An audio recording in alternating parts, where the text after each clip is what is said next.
Ever wonder what it takes to master your serve and return? Well, instead of being piled on with a bunch of knowledge, we're going to show you just 3 simple drills that will help you master your serve and return. First exercise, it's just where you can't find 4 players, but you really want to practice it, but you find your homeboy, Aylex in this case. Oh, I'm his homeboy! Homeboy!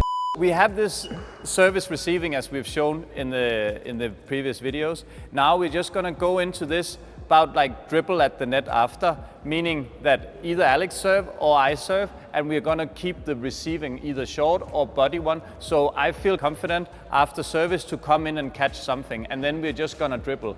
The important about this exercise here is that we don't make any mistakes. We rather want to play with a little bit of margin so we get a lot of shots over. We are active on the feet, so we play realistically close to the net, like how you see in doubles a lot. So it looks basically like this.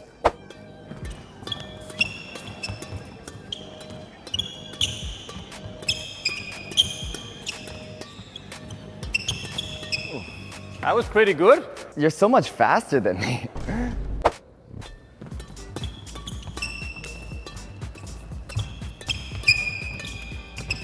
What are we supposed to focus on when we're doing this exercise, and what does it help us work on? So if you start from the feet, the difference is you're standing a little still and just using the racket and your body. While you need to be boxer light, again, as we talked about, it needs to be here. The pace in the movement, it's come like that. Because if I stand like this, stretch my arm forward, if I just have a little bit bounce and body into it, I catch it earlier, plus I catch with more speed, okay? So the primary focus is just getting a really early contact point. Get it early and be light in the feet. Okay, let me give it a try, because I did feel you were just getting it so much earlier than me. I'll serve it.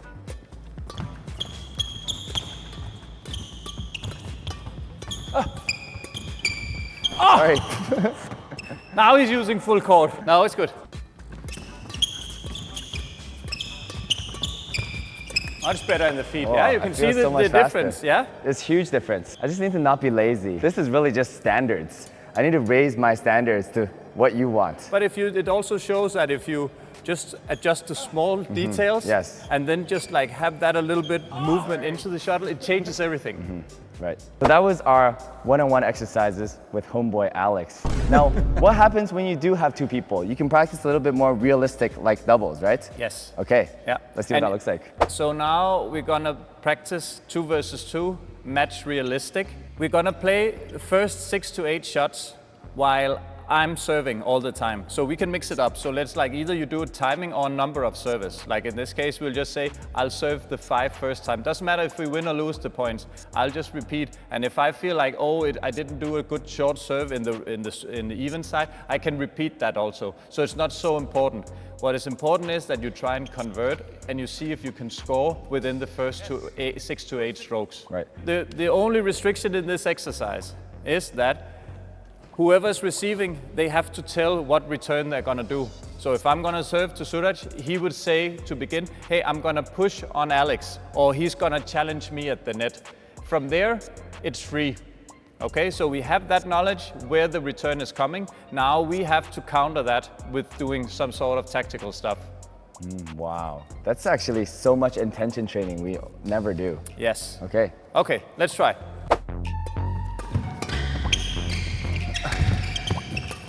Yes, good situation, yeah? So this is where like we can do a lot of this, where we just stop after the 8th stroke here, because it's not meant to be a physical exercise, it's meant to set it up. So what you did here, what Aylex was really doing well, was that he obviously knew it was coming in the backhand, but did you see his first shot? He saw that the area across was open, so he just played it under the tape, which actually meant that we got the attack. Smart tactics. From their side, if they know that Suraj is pushing towards backhand side, then his partner needs to come up and cover the side. So you'll have going forward like this, as an example, because you can't leave that bigger gap here, because that means that you have lost the initiative. Okay? So it's a little bit tactical. You have to tell your partner. The partner here knows Suraj is gonna push, so he needs to position himself. He can't just have a standard position all the time. That changes according to what return is coming. Okay?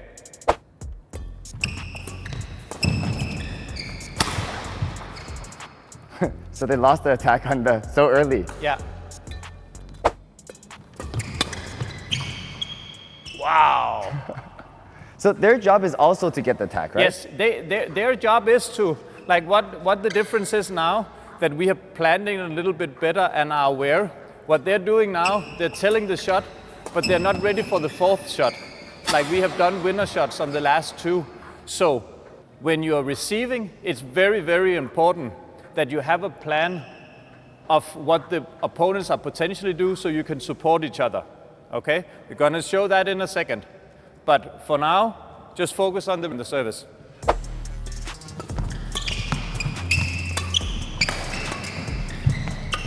Sorry.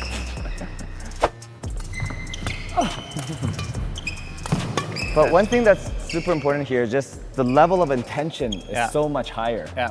Yeah. Cool. We're going into receiving.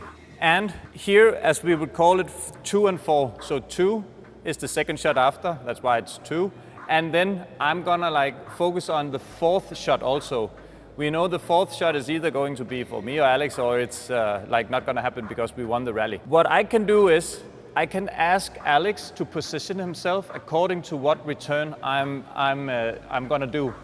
So communication here is extremely important, that you are both aligned on the side, what you're gonna do, okay? So a classic setup in men's double would be, I'm receiving from here, Alex would be somewhere here, okay? So this position is fine. Alex, he's close to the backcourt, can hit a smash, and I'm in the center so I can see if I can catch.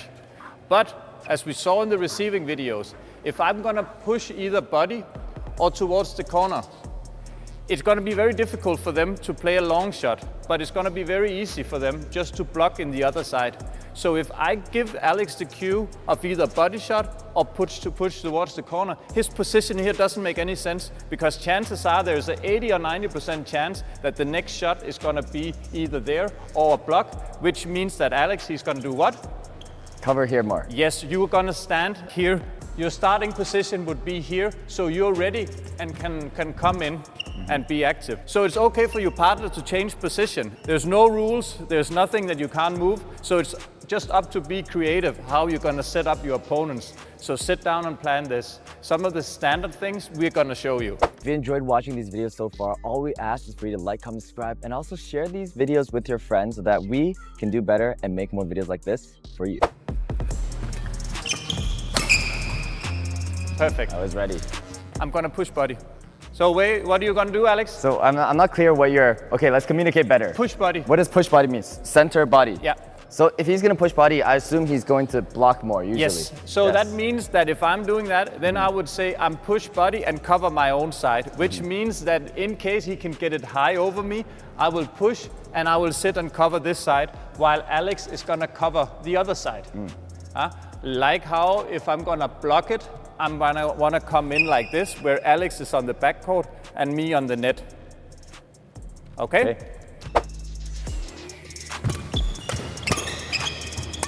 Nice. Good example, ready with the racket.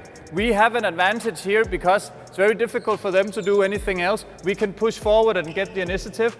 And as I said initially, when we get the initiative, when we get the attack, we most of the time score within the 6 to 8 first points.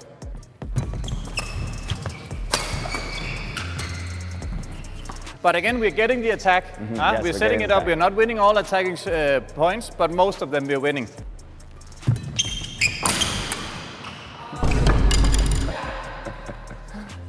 Should I try receiving? Yeah, you try.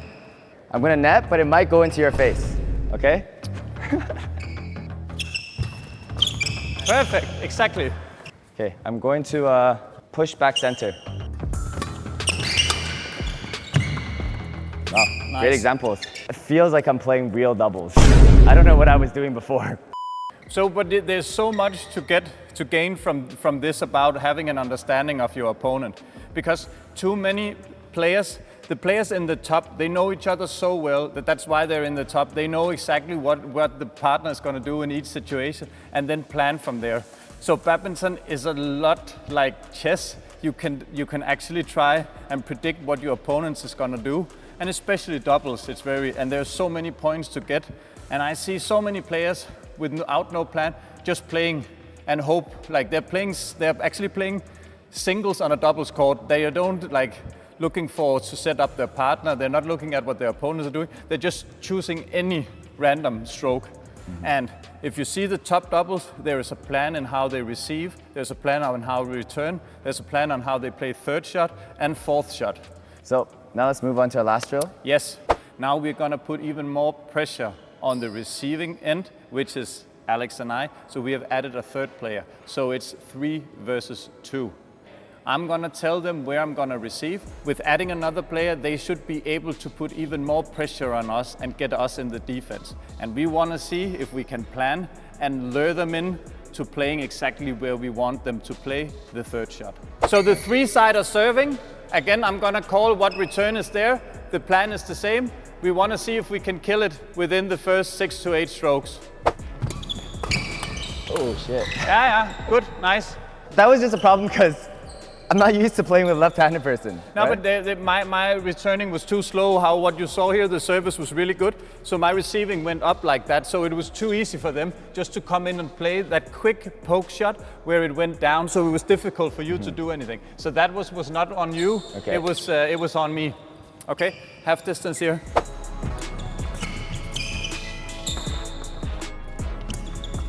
Touch up.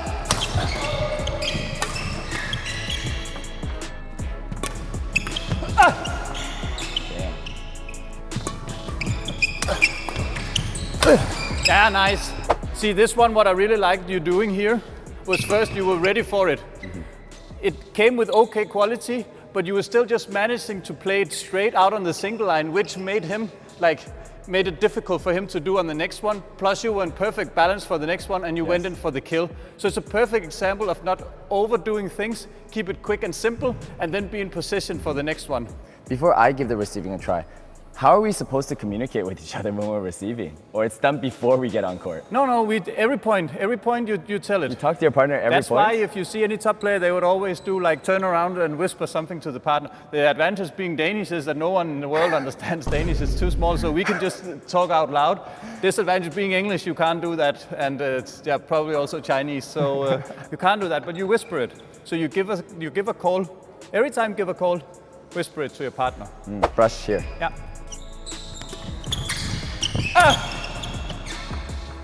Going to push center.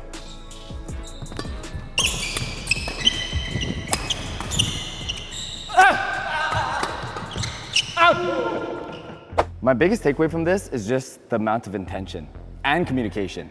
That's just something I never knew it was on this type of standard. Right.